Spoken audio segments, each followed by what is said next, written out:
Demonstrations are an integral part of every democracy. Indeed, the NDC members have been accusing Nana Addo Dankwa Akufo-Addo, the president, of having led the most demonstrations. Kumi Preko is one that everybody will remember. And indeed, the NPP in opposition has often been on the streets. It is for that reason that many people were opposed to the decision by the government through its Attorney General Godfred Yeboah-Adame to go to court to restrain Fix the Country campaigners from embarking on a demonstration. The NDC said they were going to go on a demonstration. The police came with the usual song of, "We cannot provide you security, there is COVID-19, we will not allow you." But after a meeting with the chief of Ghana's police, the Inspector General of Police, they were allowed to go. And on Tuesday, they wore red and hit the streets. When we come back, we'll talk to the NDC and find out if they really achieved what they wanted to achieve.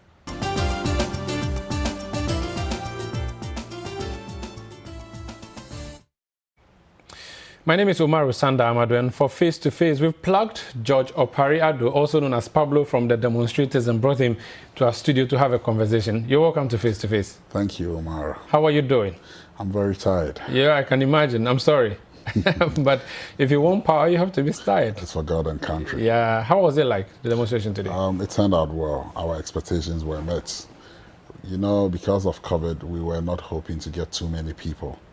But people defied it, and then a lot of people poured out into the streets of Accra to show their displeasure to happenings under this government. So far, so very good. Numbers are very critical when it comes to demonstrations. The numbers that I saw on social media didn't look good. Your direct opponent, Nana Buachi of the NPP, shared photos of you on the streets as captured on TV, and the numbers looked very few, and he was mocking you, even though he had said you should be allowed to go on a demonstration. Omar, I don't know what pictures you saw. And usually at the beginning of every demonstration, it starts slow. But it builds up, it gathers momentum, and then people join. If you had seen the numbers that got to the flag towers, and you only measure a demonstration based on the number of people who gets to the final destination. When demonstrations are starting, usually at the points where people converge, you find very little people come in there, because a lot of people join as and when you are going past the various routes. I can tell you that the numbers we saw, because I've also seen pictures, and it looked very, very encouraging. Even the numbers that got to Parliament House, the last place. Mind you, we walked for 9 kilometers from the Accra Mall through the Liberation Road all the way to Opare, and then through the Aviation Social Center area, through the Lands Commission, Switchback Road, to the Flag Towers. Then we continued on the Independence Avenue, all the way to the AU roundabout, what we used to call the Ridge roundabouts, and then to Parliament House. The numbers we saw, if I'm not afraid to say, so I don't know what figures and what numbers or any pictures anybody else will be sharing, but the numbers were very encouraging. So I'm sure what usually happens, I've also seen pictures initially, placards lying down. You will usually bring the placards, and then when the people come, they pick them up. I've seen a picture on one of the Facebook posts of one of the NPP activists, where placards were just lying down, and then captioning it as if there was nobody to hold the placards. That could be the only reason. No, that could not be the. What you see, people bring placards. People don't bring placards from their homes. Usually it's other people who bring their own placards. But usually the organizers will make the placards because they want to communicate a certain message. So once you get there, you pick one. So I'm sure when the organizers brought the placards and people were about to come in, we were supposed to. Our original letter said we were starting at 8 o'clock. But we knew the Ghanaian attitude to time.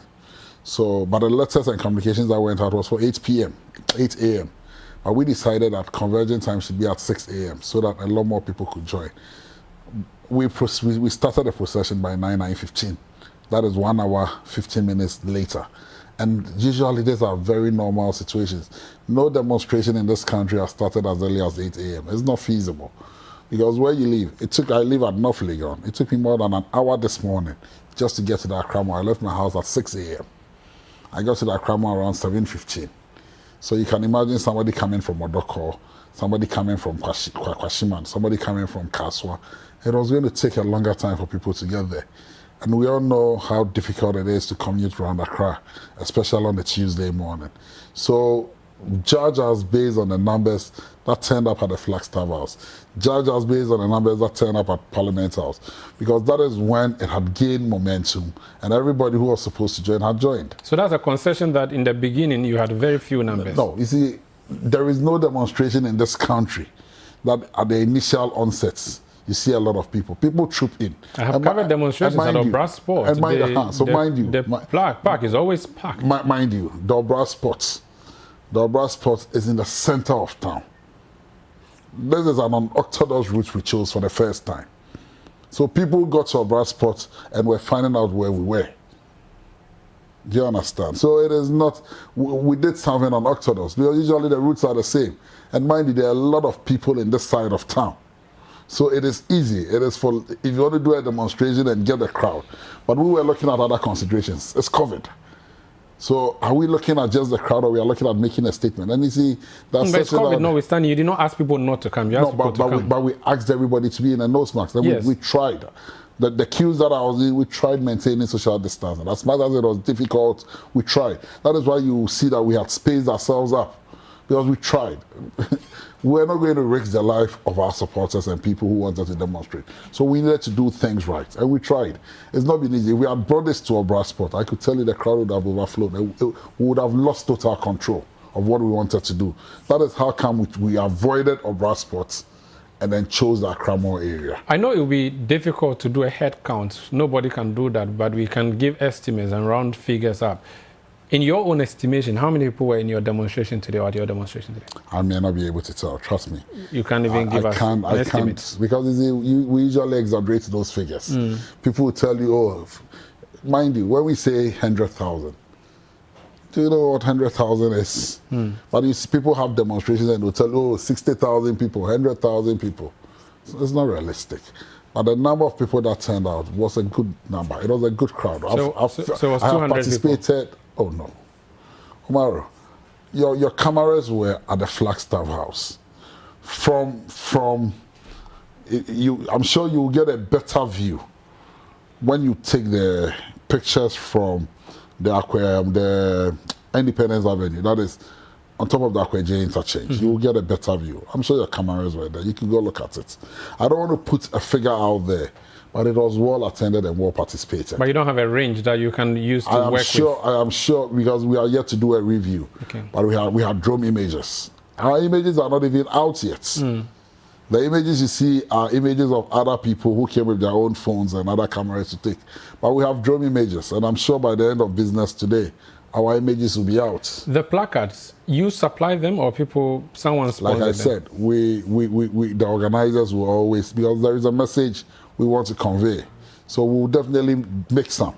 So some came from us. Others also brought their own placards. Which means that if I saw placards with insulting statements on them, that would be coming from you, sanctioned by you. We are a responsible political party. We don't insult. And I'm not sure none of our placards communicate. I'm just saying, I want to know whether you own the placards. And I'm saying, we brought placards. Okay. But you cannot tell who is coming for your demonstration. People have their own problems while they are out there demonstrating. So I cannot tell everybody that this is my inscriptions, this is what I want to put on my placards.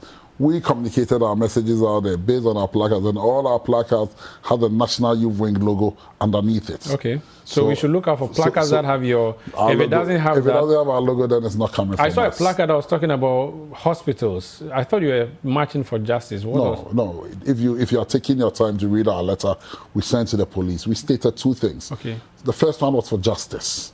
And then the second one was about conditions that were prevailing under this administration. Okay. Insecurity, unfulfilled campaign promises, and what have you. So our demonstrations were in two parts. The hardship. You cannot call for justice when there is hardship everywhere. Because making my life better is part of the justice I demand. Exactly. So it was not just about killings. It was not just about brutality. It was not just about police and military assaulting innocent citizens. It was also about the well-being of the ordinary Ghanaian. It was about the taxes that we were paying, the COVID taxes, and then how government was spending our money on unnecessary I'll come back so you outline further why you chose to go on the street. The conduct of the police before and after, in fact, before, during, and after. Let's talk about the before. The regional police command said no to you. You got the IGP to call into a meeting. Did you petition the IGP to say, hey, your juniors are denying us an opportunity to embark on a demonstration, so talk to us? How did you end up with the IGP for him to give you the okay? If you look at our letter on the 30th of June, the letter was addressed to the IGP. It was not addressed to the Regional Police Command. But we decided to just give them a copy. Since this is Greater Accra, and we're demonstrating in Greater Accra. So they were in copy, not addressees. Exactly. But they decided to respond. And in their quest to respond, I don't know, but they were not meticulous. Because somebody decided to quote laws that were not relevant today.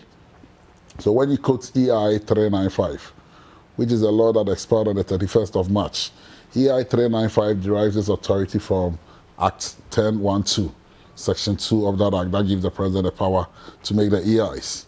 And then Section 4 tells you the period in which the EIs could stay or could last for. So clearly somebody didn't do his work well, because EI 395 had expired and EI 157 had been introduced, and that one had also expired.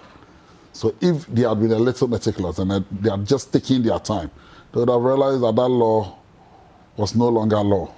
And so that law could not have been the basis and reason for them not coming to give us protection. Then they went again to cite Section 4 of Act 491, that is the Public Order Act, which says that in times of curfew, then there is some emergency powers that avails itself to the Interior Minister. To the best of our knowledge, Ghana is not undergoing any curfew. So those were the two laws they cited, and I said, anyway, thank you. If you don't know your law, I'll teach you the law. So I decided to take them through what the laws were, and then I reminded them that they are not doing us a favor. You see, there is this general misperception that it is the police that must give you permission to demonstrate. Umaru, you can go on a one-man demonstration. You don't need any permission from the police, provided you can take care of your own safety. What the law is that give them 5 days notice. And that is Section 1 of Act 491. 5 days notice. The key word here is notice. They must be in the know that you are doing this. If the police, for any reason, cannot come and perform their duty, and mind you, what job do the police do? Protection. Exactly. Law and order. Exactly. That is what they are paid to do. So if they cannot do their job, then it is up to them. It doesn't lie in their mouth to write to you. They must go before a judge and give the judge cogent reasons. And even by going before a judge, they cannot go ex parte. When we say ex parte, they cannot go on your blind side. They must go with you on notice so that you can also appear before the judge. Because you see... And argue your case. And argue your case. What demonstrations are, just like I cannot choose to take your life, because you have the right to live. It is only a court of competent jurisdiction that can pass judgment on you and say that today, Umaru's life should be taken. It is the same way demonstrations lay as of rights to you. So nobody can take away that right to demonstrate. The only person who has the power, clothed authority, to take away that right is a judge. And you must go there and argue your case. But we've gotten the police service ascribed to themselves powers they do not have. We've heard senior police officers say, we will deal with you if you choose to misbehave. I can choose to misbehave in the street. The power doesn't lie with the police to deal with me. The best the police can do is to arrest me. And even in arresting me, there are procedures for arrest. It's just that in this country, everybody abuses everybody's rights. And so the police have become very used to abusing people's rights and throwing their wits about and telling people things they do not have the power to tell. And unfortunately, our courts are compromised. Because anytime you have issues with the police, the courts are quick to side with the courts more than side with citizens. And that is how come the police have grown to that level, and that level of impunity still exists within the police force. But luckily for us, when they brought their letter and we responded, it was embarrassing for the police, because everybody who knew EI 395 had expired was asking questions. Why? Did they not read? Are they not aware? Why do you think they did that? Why do you think they initially wanted to prevent you from You know how I stated it in my response, that maybe somebody was doing somebody's bidding, political bidding.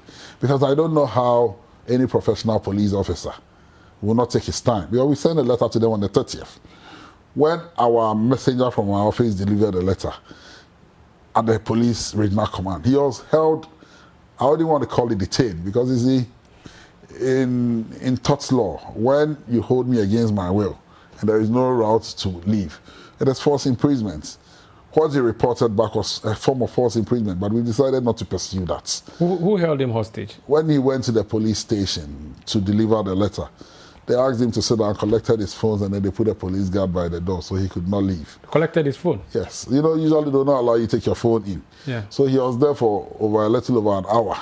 And so they went in, they didn't take their time, and came back with a response and gave him a letter to deliver to us. But so they gave him the response immediately as he sent. So they held him hostage, more or less, because they held him against his wishes. And waited to type that letter and give it to him. The letter. We were in Edra by then. We had left for Edra. So when he picked the letter, he claimed he couldn't reach me. So I only got to know of it the next day, which was on the 1st of July. Then I was returning back from Edra, and he called and said when he went, and he couldn't open the letter. He's just a messenger. So I asked that, oh, go ahead and open it and share with me whatever is in that letter. Then he opened it and he shared with me. And I said, oh, did they really write this? So I did a little background check. I was not too sure whether the EI was still in force. But I knew that 157 had been passed. So why would they still quote 395? But I still needed to verify. So I sent somebody to the Ghana Publishing Corporation to give me a copy of all the EIs that have been passed. And I was like, so Ghana Police Service, they could not have just taken their time to check on these things. It's embarrassing because you see, this back and forth, it gets out there into the international media, and then we portray our police force. I'm Ghanaian first and foremost. I don't want to run down any of my institutions. Did they ever respond to your response to this? So they did not respond. But then on the 2nd of June, which was Friday, I got a call from the IGP's office and said the IGP wanted to meet with me. And then he gave me a time. And then I saw the letter from the IGP. But the letter from the IGP was using the word respectfully, please. And I was like, oh, so there is a professional policeman in this country like this who could write such nice words, inviting a citizen to come and interact with me. So quickly we told ourselves, I called my general secretary and informed him, Opare, the big man himself has written, and that I've even received a call from his office inviting us to a meeting. I said, okay, then let me constitute a committee for you so you go meet the IG. So myself, my deputy with the Lasedo, my Greater Accra Youth Organizer, Mustafa Sean, and his two deputies, Amos Blessing and Judah, and then Honorable Sam George and Honorable Okuva Napo.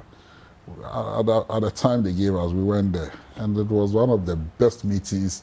The IGP said the letter was addressed to him, so he doesn't even know why Greater Accra responded. So he withdrew their letter unconditionally and said we should let it go, and that it was our right to demonstrate. And so he didn't see the back and forth.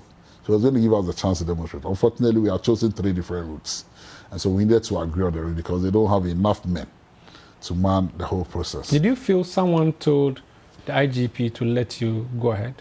If it did happen, then I don't know who that someone is. But you see, we would have gone ahead all the same and done our demonstration. And we're going to go to court on Monday. Could it be the government? Because we saw your, again, direct opponent, Nanabi, say that please allow the NDC. No, but how influential is Nanabi in this government? He's a youth organizer of the governing party. You know what? I don't want to waste my time on him. I'm being honest. You see, we had served notice and told the police we would have gone for an order of mandamus to compel them to do their job. And our arguments were sound. I believe you read a copy of our letter. Our arguments were sound. It was just to save face. It was going to get embarrassing for them. Okay. And mind you, the fix-it one and the perpetual injunction they went for in court and how the Supreme Court threw them out. They could not continue on that tangent. It was going to get embarrassing. On the demonstration itself today, the soldiers showed up. We didn't see soldiers. I didn't see soldiers. I saw a video clip of Ningo Prampan MP, Samuel George, complaining about the presence of soldiers. Did you see soldiers? If I got Sam George right, what he said was that when it comes to internal security, homeland security, it is not for the military. The military is for external aggression. When our territories are under attack, it's the military we deploy. We don't deploy the military to protect life and property, to man demonstrations. It is the police. And that the military has become notorious for murdering innocent citizens and unleashing mayhem on innocent Ghanaians. And that we have been dealing with the police throughout this process. And it is true. It's Sam George and myself that have been going up and down with the police. We have not had any discussions with any military. So the military command has not met with us. We don't want to get into the streets and see the military out there. Okay, so this was a notice that was served. So it was a notice he said. It wasn't as if there were soldiers there and you were opposed to them. No, I didn't see it. I walked from the Accra Mall all the way to Parliament House. You didn't see a single soldier? What I saw was on the other side of the road, there was a military team in a vehicle that was heading towards the Legon area. Clearly, they were not coming to your place. To our place. They were passing, and they just passed. It was in a jiffy. They just flashed off and went away. Well, how do you rate the conduct of the police people who today? Who very professional, very, very professional. Yesterday, when we met the Greater Accra Regional Command, we emphasized it. We said that, you see, our people only get agitated and confrontational when there are some badness amongst the police. For instance, during the registration time when we were demonstrating, there was one police officer who was holding pepper spray and spraying it into the crowd, and somebody found out, and then it resulted in a confrontation. We raised all that, and the police agreed with us and said, yes, even DSP Kosipori, if it's right, it's right. Superintendent. Chief Superintendent, actually. Okay. He agreed with us and said, yes, that thing happened. When instances like that happen, you provoke the people. But today, there was no provocation. The only time we had a few issues was when we got to Parliament House and the gate was locked, and then they said a few numbers. But even that, we judged, and then you got through. We got through. So you are rating them professionally. How do you rate your own people on the demonstration today? We did very well. We conducted ourselves well. You didn't provoke them? Nobody provoked. That is why it is incident-free. We obeyed. Or maybe they were extra patient with you and tolerated a lot of what you threw at them. I'm sure your reporters were there. It was incident-free. We didn't throw anything at anybody. We didn't insult anybody. We conducted ourselves well. And mind you, the NDC over the last 4 years under President Akufo-Addo, we've embarked on more than 10 demonstrations. Not even one has gotten violence. That should tell you the kind of people we are. This is Face to Face on City TV. My name is Umaru Sandam, and my guest is the National Youth President or Youth Organizer of the National Democratic Congress, Pablo, as is popularly called. And he is speaking to us about the demonstration, March for Justice, that they carried out today on the streets of Accra. When we come back, we'll talk about the key message they wanted to send and whether or not that message was actually received. A Deputy Chief of Staff collected their petition. Is that the solution they were looking for? Would this petition even get to the President? Don't go away. You're welcome back to Face on City TV. March for Justice, that's what the hashtag was for the NDC when it poured out on the streets. These members poured out on the streets today. I'm speaking to the national organizer of the youth organizer of the NDC, who actually is a man who superintended over this process. And he is not willing to discuss numbers except to say that the numbers were very impressive. He will not give specific figures. He has rated the police professionally in the conduct of their work and celebrated his own party members for the work they did today on the streets. But what about the message? Why did you decide to cause traffic, heavy vehicular traffic in town today? What were you trying to do? I thought he said people did not attend, so if there were nobody attending. The police were there to block the traffic either way. Even if it was one person, they were there to block traffic. So, really? Yeah. I didn't say people didn't attend. Anyway. I said your opponent, Nanabi, that is what they always do. Anytime we are out in the street, oh, nobody came. Oh, nobody came. You in the past said they were just doing slim fits. That's what you slimming exercise. I don't remember me saying that, but maybe somebody from our end did say that. Yes. But overall, causing traffic, I'm not sure we intended to cause traffic. I'm not saying I mean, demonstrations come with traffic congestion. I'm saying that explain to the man or woman who was in a trotro from Medina to Accra, who didn't get there in time, why they had to stay in that traffic for so long because NDC was demonstrating. So I wanted to explain why you went on it. That's what I meant. It was Omar, it may sound like, or it looks like NDC led us smart, but you see, this demonstration was to achieve two purposes. The first was the fact that the police had started acting ultra-virus, sitting on the rights of Ghanaians and telling Ghanaians could not demonstrate. So, as a political organization with numbers in parliament, we decided to test the law and tell the police in the face that the position they have taken is not the position of the law, and that you cannot go to court and tell somebody that he cannot leave in perpetuity. You can't do that, because they went for an injunction in perpetuity to Fix the Country from demonstrating until the Supreme Court quashed it. Also, they had been going back and forth with the Fix the Country people. So our first reason was to tell them that what you were doing was wrong and that the NDC had a muscle And if the police had not come, we would have still gone out there in the streets and they were not going to do anything, because they could not have charged us with anything, because we had met the requirements of Section 1 of Act 491. And it is only when you don't meet the requirement, then they'll tell you did not give them adequate notice, so then they'll charge you for breaking the Public Order Act. But we had given them that notice. So we wanted to establish that fact and tell the citizens of this country that what the police was doing was wrong. We were not in any competition with our brothers from Fix It. I kept on telling them that we're all traveling the same destination. We believe, and you see, let me remind other people and viewers that people of the NDC are Ghanaians. Me, I am Ghanaian. I have every right as a Ghanaian, just like the Fix It people do have. So if I choose to demonstrate and you choose to put the tag NDC on me, I am Ghanaian first and foremost. I was telling them that we are all traveling the same destination. We all want to see a better Ghana. The vehicle I'm using is the NDC. That is my vehicle I'm using. It is a more efficient vehicle than the Fix It. When I say efficient, I have structures. I have mobilization skills. I have wings all over that I can ride on and drive. Fix It is credible, but I'm not sure they have what it takes to push the numbers like we will be able to do. So I asked them that if the police is intimidating they've had issues with both NDC and PP. We've been in opposition for almost 5 years now. I cannot be your problem, because you voted me out because you thought I could not fix your problems. And you brought a more competent hand that you believed could fix your problem. So when they argue and then add us to their arguments, I find it a bit wanting. Because where I sit, and when you ask them what exactly they are looking for, oh, they want constitutional reforms. They want a new, even the last time I said they want a new constitution.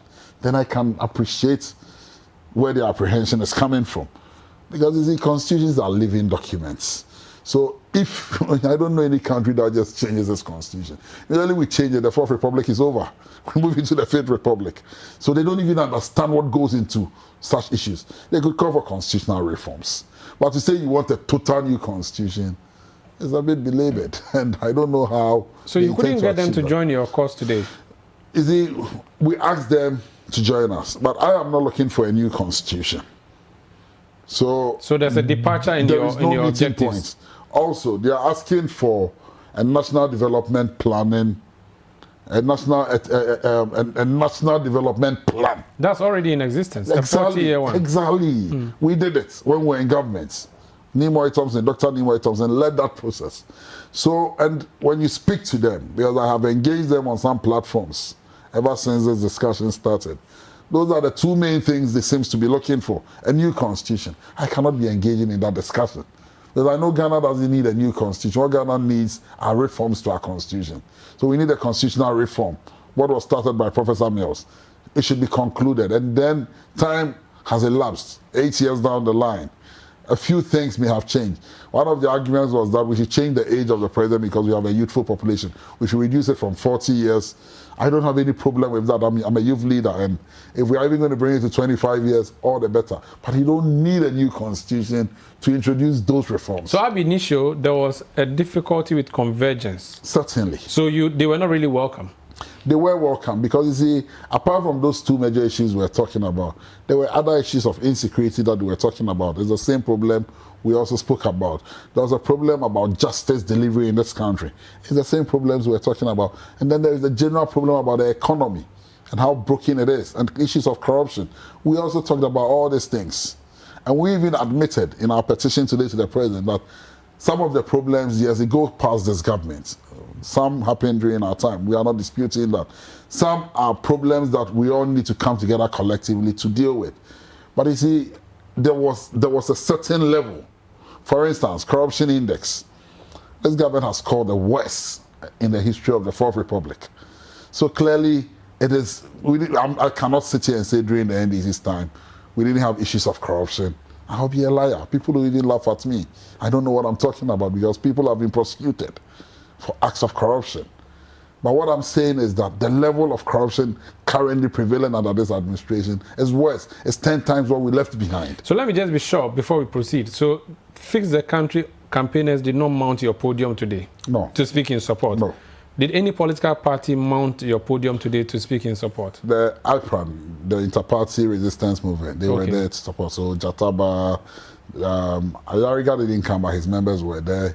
You know, Mona has this organization. So it means that your demonstration was not popular amongst the political groups. They were all there. Because if you couldn't marshal all opposition parties to join you as the largest opposition party, then it means you are not really taking on the government, or you don't have a message. No. You see, Umaru, they were all there. They all issued statements. They didn't mount the podium. No, but because we didn't create a podium. That is what you didn't realize. You had a megaphone. I saw General Mosquito speaking through... General Mosquito stood in his car and spoke. Do you get it? So you mean that the way you organize demonstrations, where at the end, usually to end at a hard spark, you come and give these big speeches. You didn't do that because of COVID. Once again, if you've gathered a march, you should be able to listen to a speech. We tried avoiding certain things. I'm telling you that we conducted this demonstration in a different way. It is not the normal demonstrations we always do. Because times have changed. But you see, my point is that they were not in the crowd. The CPP was not there. The PNC was not there. We didn't see the red cockerel flying in any of the flags. Have you seen? But there were, even if you look at the pictures, there were members from the MPP carrying MPP flags in the pictures. Take your time and look at the pictures. You couldn't marshal the opposition against the government. That was supposed to be your job. It means that you, the youth leader, could not get the youth organizer of the CPP, PNC, and the rest to join you. All the smaller youth organizers, all the smaller parties, the youth wing of the smaller parties issued a statement. The statement is out on social media in support of this demonstration. I haven't seen it. Okay, so they supported it via text? No. They didn't support it on the ground. You wanted boots on the ground. But they were on the ground. Which of the youth organizers? Jataba is youth organizer for which party? No, Jataba, he leads one of the political parties. I'm interested in political parties. Yeah, I'm telling you. Was the PNC youth organizer there? No. Mark wasn't there. But Mark was the one who signed the statement. Was the CPP youth organizer there? Osei is in Kumasi, he was not there. Was the Kwadonko's party's youth leader there? I don't know where Kwadonko. You are finding it absurd, but that's how it will seem that you're not able to get people to join you. No. I'm telling you that. Sometimes when you have demonstrations, members of that party were there. If, for instance, the youth leader was not there, it doesn't mean the party was not there. I'm telling you, the leadership of those parties were there. So, as to whether the youth leader... I'm not sure if they were there, you would not give them the microphone to talk. But you see, that is where you get it wrong. I'm telling you that we did not mount... We usually mount a platform. We didn't do anything like that today. Yeah, but you still had people speaking. You spoke. You spoke, didn't you? No, I didn't speak. You spoke? No. So there's no video of you speaking? It was when we were starting that I asked that. I gave the routes that were going on. So beyond that, you didn't speak? That is all. That's what I'm saying. We didn't. But that's an address. Well, I wouldn't call that an address. Your party chairman spoke? My party chairman spoke. He stood in the general secretary's Was it a press conference? Was it an interview? No, Omaro. It was an address? When we finished, after presenting the petition, people were out there. So right in front of Parliament House, he stood in the General Secretary's car. Even the General Secretary, his speech at Parliament House was to tell the people to come back so we could enter.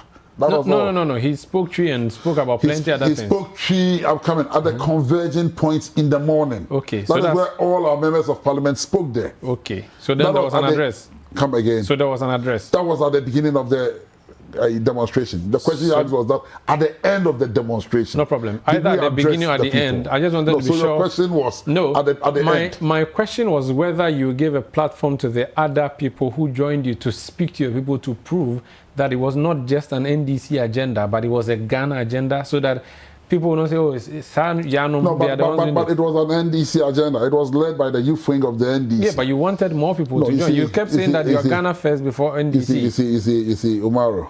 It was the NDC's youth wing, not the national party. Yes. Let's distinguish something here. Okay. That wrote to the police and told the police we wanted to embark on this exercise. That's fine.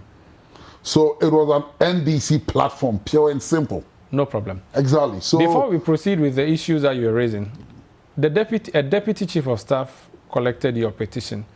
Were you disappointed you wanted the president himself to collect it?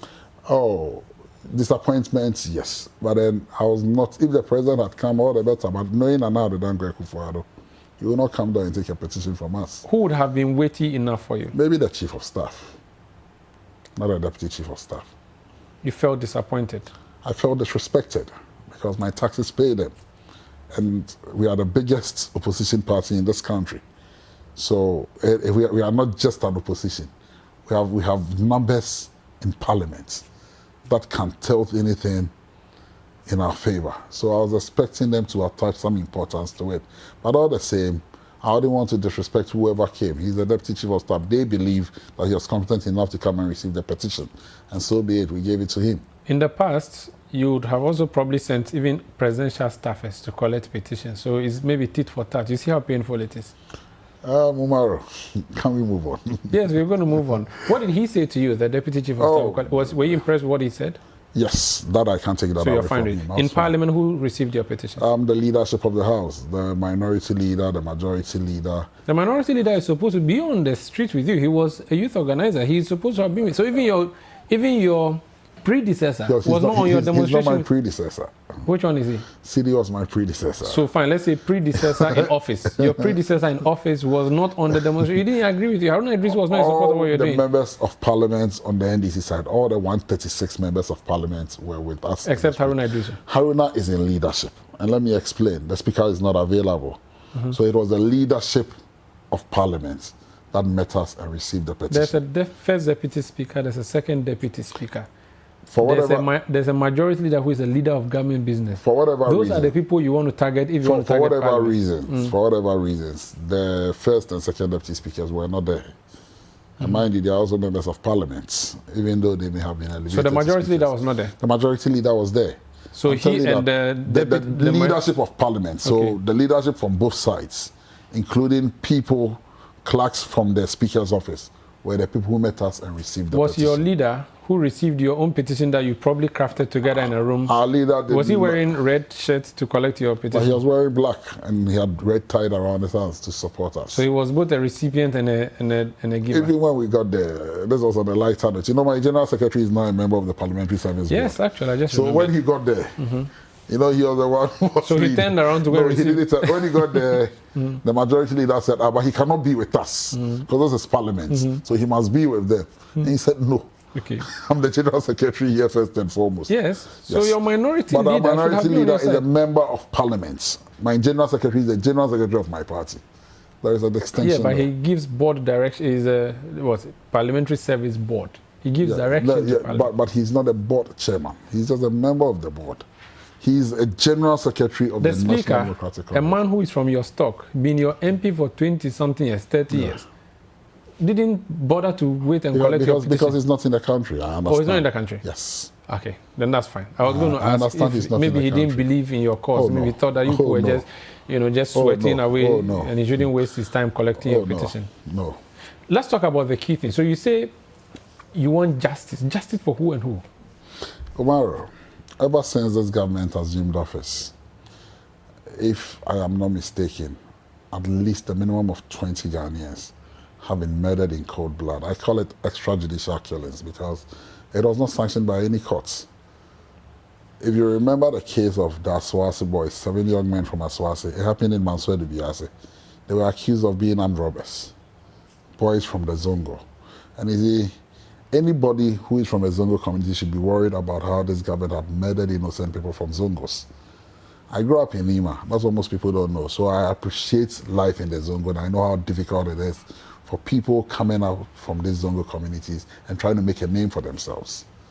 7 young men, they went out, apparently they went to do illegal mining or small-scale mining. They had a confrontation with the police and military, and they murdered these young men. They came to tell the whole country that they were armed robbers. After some investigations, we were told they were not armed robbers, and that's the police had murdered them.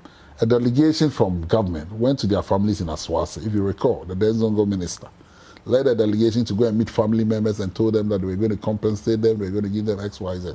Pay our checks. The compensations have not gone. But the people who committed those acts, as I speak to you, they are still in uniform. It is sad. The Minister for the Interior said it was difficult to identify the people who engage in that, so that's why they can't punish. The policemen, he spoke as recently as 3 days ago. The policemen and military men who murdered these people is difficult. How many members of police do we have in this country? How many men were deployed in Ashanti region? Are we saying that there was not a CO, a commanding officer, who did that deployment, so we don't know who did the deployment and know which men went on that exercise. It's absurd. But you see, the Interior Minister can say this because none of his family members were caught in that crossfire. He's not lost a family relation. But 7 young men who were breadwinners for their families have been murdered in cold blood. And this is what the Interior Minister tells us. You cannot identify. Then what is his job being Interior Minister then? Let's forget about even them. You remember the young man called Salas who was murdered during the registration exercise in Bandan Kwanta? Because he went around challenging somebody who was not supposed, a young man who paraded himself as a national security operative. What has become of that case? Omar, on 7th December, 8 Ghanaians, their only crime was that they had gone to polling stations to vote and wait for results. We saw the video in Techiman South, how the military and police opened fire into a crowd that did not carry any weapons. When people are routing and they are not holding weapons, do you use live ammunition in dispersing them? Do you fire into the crowd? But we saw what happened. 7 months down the line, we're in the month of July. 7 months down the line. Today is the 6th day of July. Tomorrow is exactly 7 months. Not one single person has been apprehended. Not even an interdiction. To say that the number of officers who went there, we've interdicted 2 or 3. So at least we are investigating.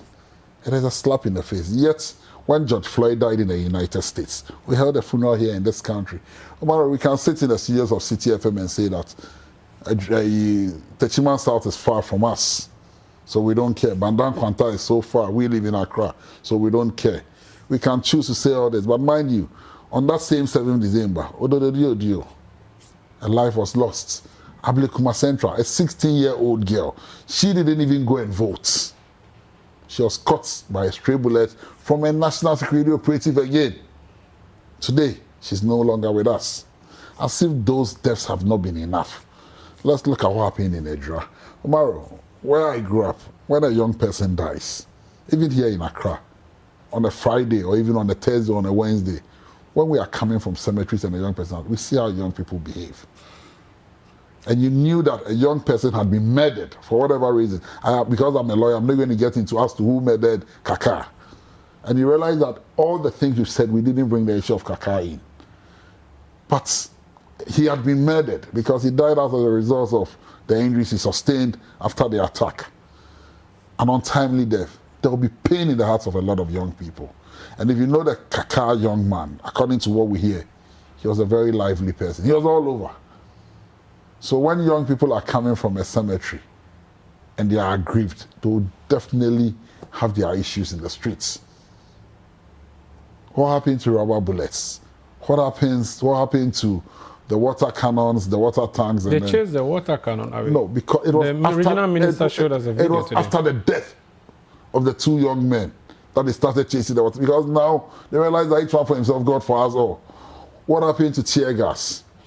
In 2000, May 9th, is it 2009 or so? 2001. 2000. I don't want to remind the family members of those who lost their life. But DSP Cranston, his only crime was that he was a commanding officer who gave the order that they should use tear gas. You know, he was interdicted and later on relieved of his position. That was when a system was working. 2 people were murdered in Edra just last week. And you think we should not be worried? And you see, Umaru, there are several other deaths that have happened in this country. If you recall, when the Galamsey fight started at Nanana in the eastern region, around the 2 area, we woke up one morning and 4 young men have been shot by the military under the name of Galamsey. What has become of that? The police, the military do not have the power. Even when you engage armed robbers, you are to shoot to disarm. Go and look at the police handbook. It is only when there is brute force that you shoot to kill. But today they are revising their own laws. Because I heard a senior police officer speak and tell us that when the police come and attack, they can also use live bullets. Who told them that? We saw what happened to George Floyd in the United States. Our president was quick to tweet. All the deaths I have mentioned, have you seen one tweet from any of the handles of the president? I'll come back and ask you what you want to see done. And because you say you grew up in Nima, it's appropriate to ask you to say in Hausa what your name is, so that I test whether you really grew up in Nima. I grew up in Nima. Take me for it. But I don't. I grew up at Nima Gota. Oh, you grew up at the rich side, No, so you can't speak Hausa. Man would be Gota. So Kanaji Hausa. Hey. Kanaji. Yeah, Hausa G. Tomorrow, I speak Hausa. Okay, So I was testing you. Let's go. George Opare is the National Youth President of the NDC. My name is Umaru Sandaman. We'll come back. So they've demonstrated, and then what? Don't go away. You're welcome back to Face to Face on City TV. My name is Umaru Sandaman. This is Face to Face on City TV. It's the hashtag Face to Face. Please send us your views because we're also live streaming on our social media platforms. Did you take part in the demonstration, the March for Justice? Let us know. Did you not take part? Tell us why you did not. George Opare, though, is a man who summoned people to join him on the street. So you had the people, they came. At least you claimed that the numbers were huge. You couldn't give us a specific figure. You've presented a petition. What do you want to see done? Someone said, in fact, again, your direct opponent, Nana B, said that you were just trying to revive John Mahama's campaign. He said somebody, he didn't mention anybody, but I think it's John Mahama he's talking about. You want to revive his political ambition, so you decided, let's go on the street and stretch our limbs. What do you say to that? And what do you want to see done? I wouldn't respond to Henry Nana Boache. He's your boot for boot, courtesy John Mahama. They claim he's substandard, so I'll waste my time on it. You know, let me deal with the main issues, because there are issues that border on our security and our well-being as Ghanaians. So all we want to see are some reforms. We want to see people being punished. We want to see people being called out. You see, Umaru, what happened in the studios of City FM? The day the army or the BMI police. or the police or from whatever, national security. From national security. It was uncalled for. It is something that should never happen in our democratic dispensation. Because there is a mode of arrest and there are procedures for inviting people. You don't send tags. I call them tags because you see, when people come, no professional police officer will parade himself in the manner in which they invaded your premises. It was an invasion. These are things that do not augur well for the democracy we are all building. You see, when people lose confidence in a system, then we are heading towards a society where laws do not work. So I wake up in the morning and then I go to a pawn shop or a gun shop to go and buy a gun. You know why? Because I have lost confidence in the police, because I know the police cannot protect me. Anytime there is a small route, I will go fully prepared. Next time I'm going to the polling station, I will go with my gun. You know why? Are you serious? No, I'm just saying something. Okay. Next time I'm going to the polling station, I'll go with my gun, because the last time people went there, they came back in body bags. So imagine if I had gone there with my own gun, and then there was the policeman fired and I fired back. Maybe, just maybe, I may leave. Is that a kind of society we want to build? Certainly not. We want a society where our laws work. Umaru said, sovereignty lies in the people. Your sovereignty, my sovereignty, we've decided that we'll cede it and give it to somebody to protect us. If the one who has been given the power to protect us chooses to play with it, then we are in trouble. And today I reminded the president that the oath he took were not just fanciful words that had been bundled together. He should do a deep reflection on the presidential oath, because he swore to protect you and I. Is he doing that? Certainly not. Because one life lost anywhere in this country is unacceptable. And today, people in uniform have assumed the role of judges and executioners. So when he doesn't like your face, he can shoot you. That your incident you had with the police, you were just lucky. They have killed a lot of innocent people because they've confronted them and branded them as armed robbers. And there are no investigations. Before your weapon is discharged, there is a procedure. But what happens? Weapons are discharged, no accountability, and then they brand the person as an armed robber. Even under threat, you cannot do Not too long ago, were you threatening them? That day you were just lucky because you're a public figure. If it was somebody they didn't know, you would have seen what they would have done to you. You would have smelled pepper. And then you would have appreciated life. Let me tell you something. Not too long ago, a man was killed in his house. He was branded as an armed robber. I'm sure you followed the story. Such a noble person. They murdered him, called him an armed robber. They have murdered so many people. So this is a challenge you have with the security services. How do you fix it? Do you fix it by firing the minister? No, you don't. Or you fix it by firing the IGP or the CDS? No, Umaru, if I am a police officer and then members in my units go out there and kill somebody, and then there are sanctions. 2 or 3 people are punished. Umaru, the next police officer who discharges his weapon will be more careful. Because he knows that once the weapon is discharged, the laws will work. So make examples of people. Exactly. There's a committee currently sitting in Kumasi on the Ejira matter.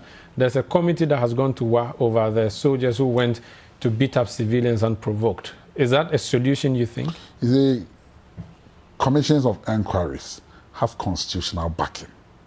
So when a commission of inquiry... This one is actually a committee, because it's a ministerial one. That's what I'm coming on. So when a commission of inquiry that has the power of a high court sits, makes recommendations for the president, and then the president issues a white paper and says that these recommendations, I won't work with them. Then you set up a ministerial committee that is subjected to the powers of the minister, who happens to be the Minister of Interior, who has a direct responsibility over the police. Even commission of inquiries, their recommendations have become white elephants sitting on shelves at the Flagstaff House. You chose not to implement that. How do you expect your population, how do you expect your citizens to have any confidence in a committee of inquiry from a ministry? Certainly there is no, and ever since the committee was inaugurated, read the reviews that have followed. Clearly, the citizens of this country are losing confidence. Because you see, the Emil Short Commission that you and I happen to watch on TV, we listened to what happened. We read the recommendations, and we've read the white paper. If even one person was punished, when there was a recommendation that Azugu should be removed, Azugu was still seated at the National Security, participating in student elections, causing havoc, raiding casinos, and sending men to come and invade City FM. Until the City incident, Azugu was still at post. So when you do this as President and Commander-in-Chief, what confidence are you selling to your people? You tell the people that it is okay for these people to commit the offenses they are committing because you support it and you endorse it. And that is where we have our biggest problem. If President Akufo-Addo had acted right, and when I say acting right, by punishing wrongdoing, especially his vigilante tax, and I keep saying it that he's the ultimate beneficiary of this vigilante tax. Because you see, he's passed the vigilante law. So clearly, from the side of the NDC, we cannot have a vigilante group. And he's managed to recruit all his tax under the disguise of national security and giving them national security uniforms. I don't know if we can prove that, but we need to end the conversation. When DCOP Opare yes, was evicted out of his office, was thrown out of his office, was handcuffed. He was handcuffed by this same tax from Kumasi. He said they were Delta Force. He said he knew them because as regional commander, he had worked with them. Yes. And I even said in your studio that it was an indictment on him. Because if you work with tax and they come after you, it's like you creating a monster and the monster coming after you. 2 days later, we had a National Security Minister, Honorable Albert Kandapa, and then the National Security Advisor himself. What is it, Tremi or something? Well, they all said that what happened was in order. They said the boys were not taxed, but they were National Security operatives. They were sent from Accra. So do I need to prove anything again? Because these are boys we know in Kumasi. We need to end it here. Thank you. Thank you, George Opare, National Youth Organizer of the NDC. When's the next demonstration? Or you're tired? We cannot be tired until the right things are done. So there's another one coming? We didn't say so. But there may be one? Depends on what happens to our petition. Wish you all the best. That's the youth president of the NDC, George Opare, also known as Pablo. I believe that should be Pablo Escobar, the notorious... The notorious philanthropist. Notorious drug... But he was a philanthropist before he became Okay, notorious drug baron, whichever way. The one who had his own prison to himself. My name is Umaru Sanda. I never entered a prison before. I pray I never do. And please, keep safe. When you see the soldiers and the police, make sure you deal with them in the rightful manner. And I hope, if you're a soldier and a police person too, that you deal with the citizenry through the appropriate law and order. Thank you for watching Face to Face. Stay with City TV. It's your world.